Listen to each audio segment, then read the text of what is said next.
So security dialogues are a symptom of a flawed security model, right? And that doesn't imply you can always get rid of them. Like, frankly, there are some places in Firefox we're looking at, like location-based services, where Firefox can use a third-party location service to tell content where the user is with the user's consent. Now, this sucks, right? Like, ideally, every security model never has a dialogue, right? So in this model, though, what do? Like, how do you determine whether or not it's appropriate to share the user's information with web-based content at a given point in time? You really can't, right? So when do you use a dialogue? When do you not use a dialogue? I think a really good place to not use a dialogue is when the choices you're offering to the user is either to be broken or insecure. Like, that choice put before a user is simply frustrating, right? There's no good selection. There's no good choice. With location-based services, I think it's a little different, right? With location-based services, you're actually asking a question the user may be capable of understanding, which is, would you like this web page to know where you are right now, right? And I can kind of posit that a user of average sophistication can figure that out. And so when you're thinking of security dialogues and thinking of what is a good bar, for anybody, has anybody ever had to help their parents with a computer problem? Okay, construct your dialogues for your parents. And then have your phone number there to call you if they don't understand the dialogue. You'll construct much, much better security dialogues. Or hopefully none at all. So change really is accelerating, right? And this is unavoidable. Right, like this, I've heard a couple times and I think even Dubai, somebody said, well, if we just went back to how web browsers used to be without all this dynamic mashup crap, it'd be great. Okay. No, it wouldn't, because nobody here would want to use that browser. Right? You can build that browser right now. Go build it. Put it out there. Like, take Firefox, strip out a bunch of stuff, ship it to your 5 users. Right? Who cares? But so you have to be realistic, right? When you're developing browser security models, you have to really look at what people actually want to build in the ecosystem you're trying to support. Right? You have to actually build a security model that supports that environment. If you don't, then people will just hack around it in ways that are far worse than whatever you're trying to, prevent in the first place, right? I'm going to have a little curious skit here that I think illustrates a pretty typical developer, security person, management interaction in a modern-day software company. I'd like to introduce the cast in this skit. We have Peter, Lois, and Stewie.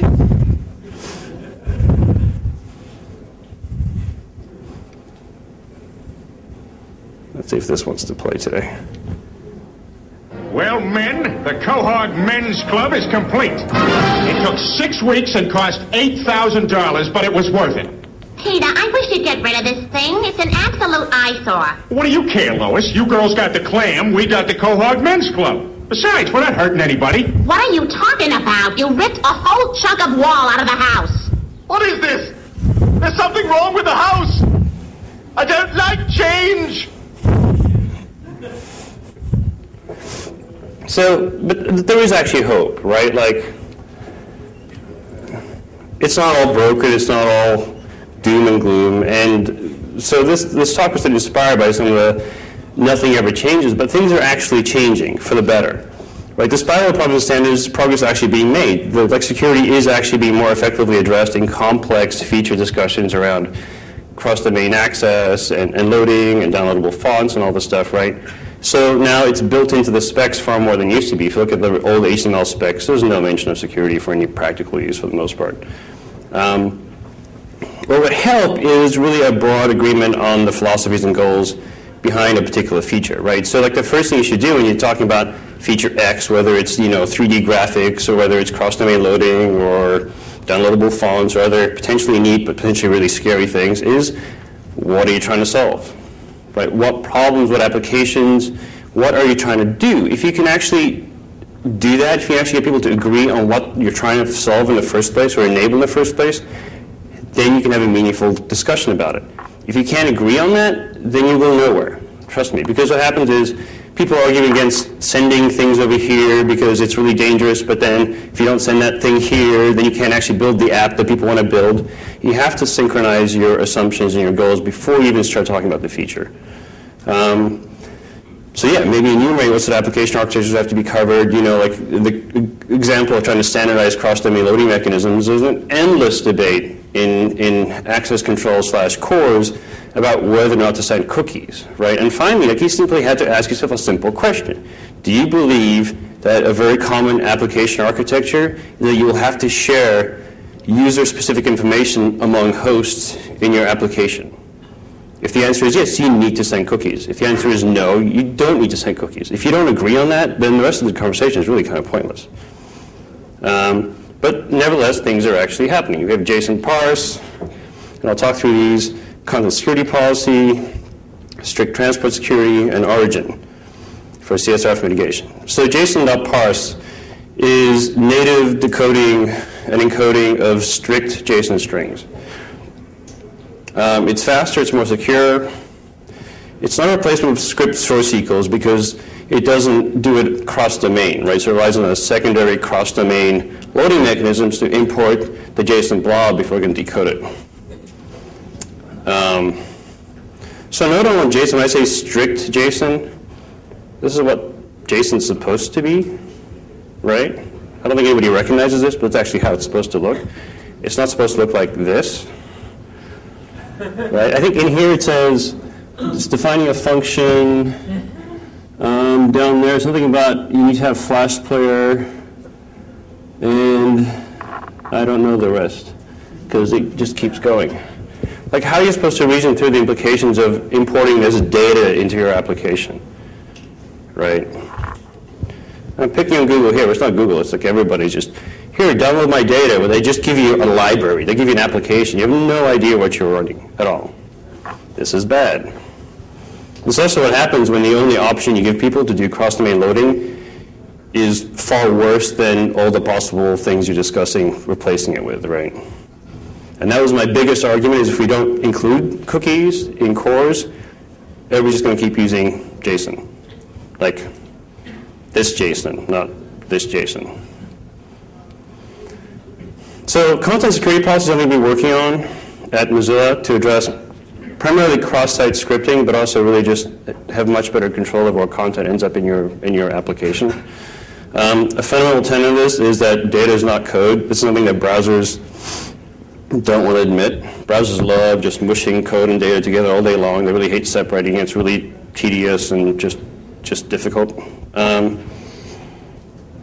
So content security policy allows you to do a number of things.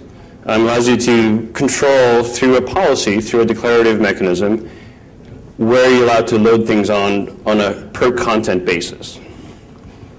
It also can basically shut down a bunch of inline JavaScript, like internal script nodes, JavaScript : URIs, event handling, so you can't dynamically set up new event handlers through content. You can disable the ability to generate code from strings using eval. Because they're obviously easily tainted, right? So one of the sort of things that came from this discussion originally, the permanent goal was cross-site scripting mitigation, right?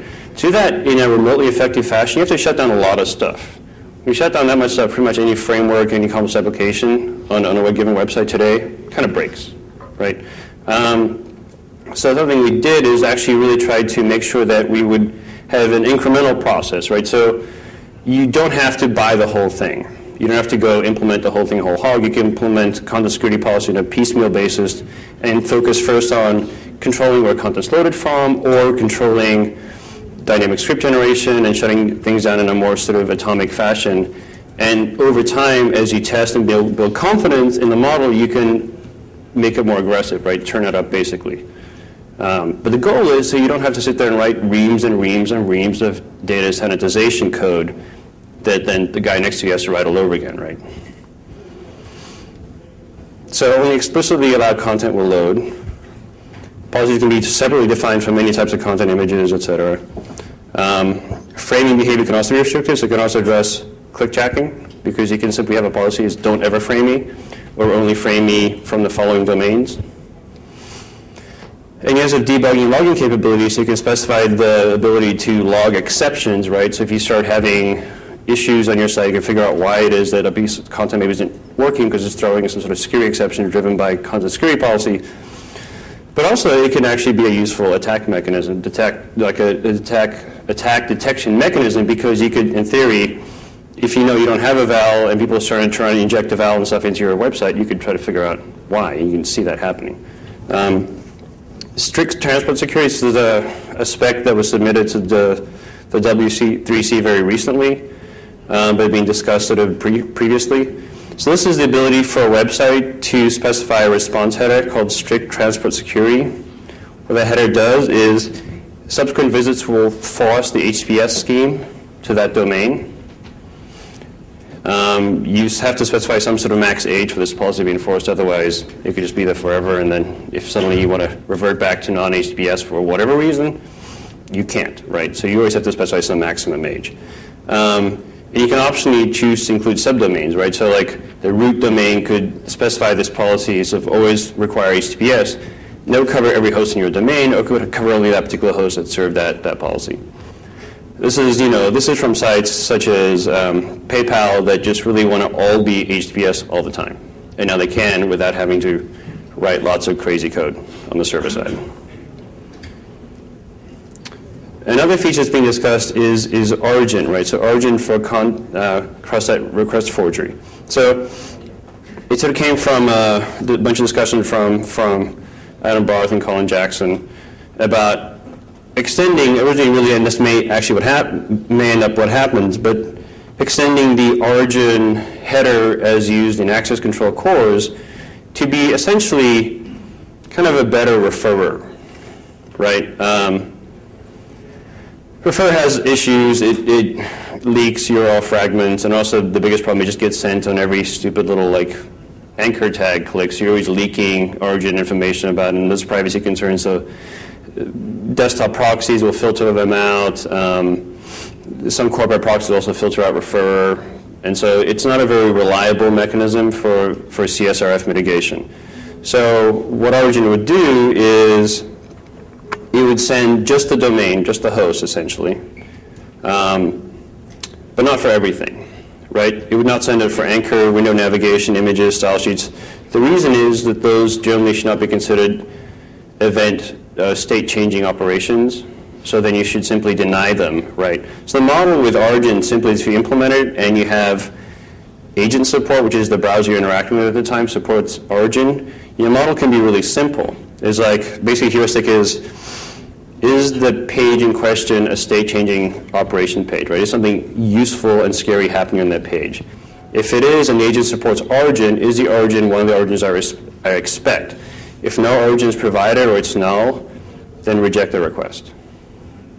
Without having to worry about tokens, a bunch of crazy stuff, right? So there's questions about, because origin right now is only sent with CORS requests or access control requests, it's not clear that we want to use the same header name, because if we do, if websites are now relying on the presence of origin to indicate that it's a cross-domain request, they may get very confused, frankly, right? But it would be nice to reuse it, because then we wouldn't have to have yet another header that we're putting into the browser that people have to deal with and sucks up bandwidth constantly. But this is actually a very useful CRS of mitigation. If the agent supports it, it really saves you a lot of work. Other things that have sort of been anti-features, I call them, because they're always anti-something, right?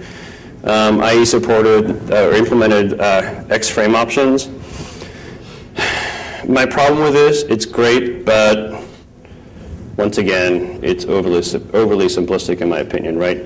So it does support anti-clickjacking, but it assumes that essentially you would only ever want to be framed, or your state-changing pages would only ever want to be framed by another page in the same domain.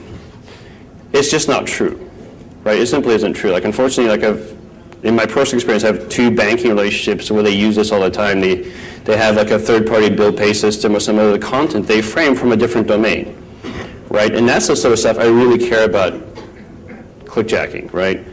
But this feature would be useful because it sort of assumes that either they're in the same domain, they're okay, or they absolutely can't be okay.